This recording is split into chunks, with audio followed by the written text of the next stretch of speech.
Well, to offer us more insight on the Syrian elections, we're now joined by our correspondent Muhammad Ali, who's with us from the Syrian capital, Damascus. Also on hand, we have historian, analyst, and author Marcus Papadopoulos, who's joining us from the British capital, London. Gentlemen, welcome to the program. Let's start off with Muhammad in Damascus. Muhammad, bring us up to speed on the voter turnout and overall, what details do you have to share with us on election day in Syria?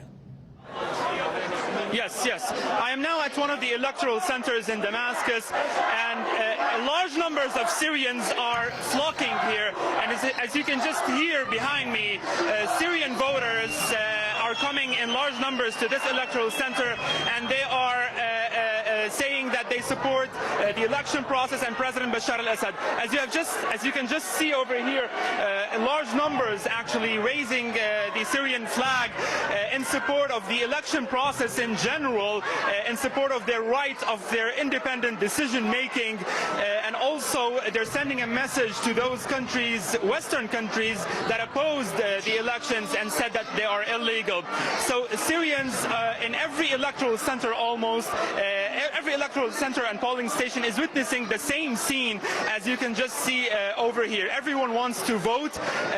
The streets are also filled with rallies in support of the election process, but most of the Syrian voters are chanting slogans in support of Syrian President Bashar al-Assad. They said they want to vote for President Assad because he saved the country from terrorism, and he also stood steadfast against the plots against Syria by the West, by Israel, and by some Arab countries. This is a very significant election process for not just the Syrian government, officially speaking, but for the Syrians themselves. Syrian President Bashar al-Assad voted today in Douma in eastern Al-Ghouta, and from there, this area that was once the stronghold for foreign-backed terrorists and then liberated, he said that the rallies carried out by Syrians on the streets in Syria in the past 10 days are a response to the statements by Western countries who stood against the elections and stood against Syria. So as you can see, the people are expressing their will. They are democratically voting, and there were parliamentarian delegations over here invited by Syria's parliament, for example, Iranian parliament, the Russian parliament. They're all here touring and observing the election process, and I interviewed them, and they said that yes, the elections are free and democratic. Thank you, Mohammed. Let's cross over to Marcus Papadopoulos in London. You heard the comments coming from Mohammed in Damascus. This can be a very significant election in Syria. Give us your thoughts on that issue as well. Well, I wish to congratulate Syrian people on this momentous day. After all, the right to live in a free, independent and sovereign Syria, the right to vote in Syrian presidential and parliamentary elections is a key reason that the Syrian people, that the Syrian soldier, that the Syrian man and woman shed so much blood for in the face of a Wahhabist uprising, which was aided and abetted by America, Britain, France, Turkey, Israel, and Saudi Arabia. The Syrian people are exercising their independence today. They are exercising their right to decide who will be their president. And I believe that that is a source of inspiration for many countries around the world. And to Syria's detractors, I say this. First of all, to the British government, you have no basis upon which to condemn Syrian democracy, because the British head of state, the monarch, is not elected. The upper house of the British Parliament, the House of Lords, is unelected. To the American government, I say this. America is a two-party state in which elections are falsified.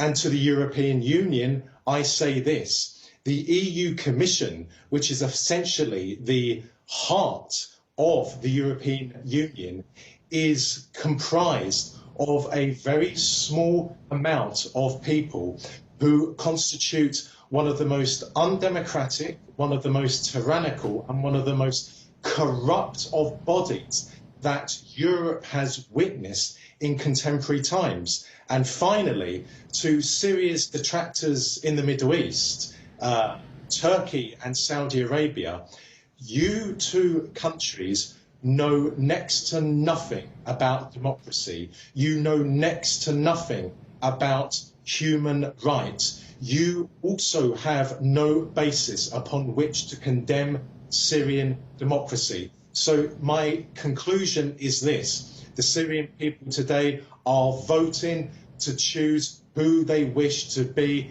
their head of state. And they have that right today because of the immense sacrifices that they made, together with the tremendous support from their brothers in Russia and Iran, to defeat a most vile Wahhabist uprising.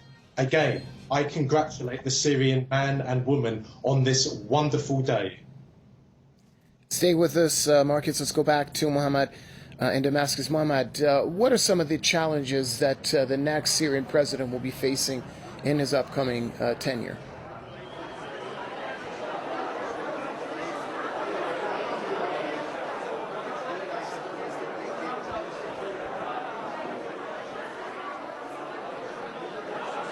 Mohammed, are you with us? Yes, I can hear you now. Please repeat the question. Yeah, I wanted to say, what are some of the challenges that the new Syrian president will be facing in this next tenure?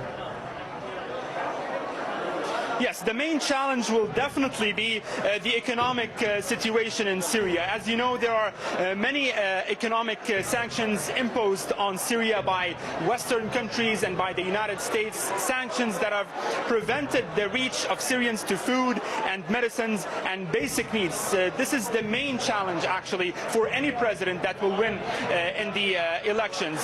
Syria's President Bashar al-Assad, in his campaign in the last 10 days, has been calling for reconstruction, unity, and most importantly focusing on domestic production, for example the agricultural sector, in order to face such economic sanctions, because if those countries, the United States and Europe, do not lift those sanctions, the Syrians will actually continue to suffer. For example, they cannot import food or medicine or any of the basic needs they need to live their life. The Syrian pound is dropping of course inside Syria since the start of the crisis, but recently when the sanctions started increasing by the United States in particular, the Syrian pound started dropping, prices were getting higher for basic food supplies for the Syrian people. So what the Syrians are asking for is for a better economic situation, either a lift of sanctions, or at least some kind of a way to actually improve their living standards, their daily lives, and to face such economic sanctions. Marcus Papadopoulos, one last question for you. What's next, in your terms, this next chapter for Syria following these elections? Well, as your correspondent correctly stated, the most pressing problem for the Syrian government, for the Syrian people, is to rebuild the Syrian economy.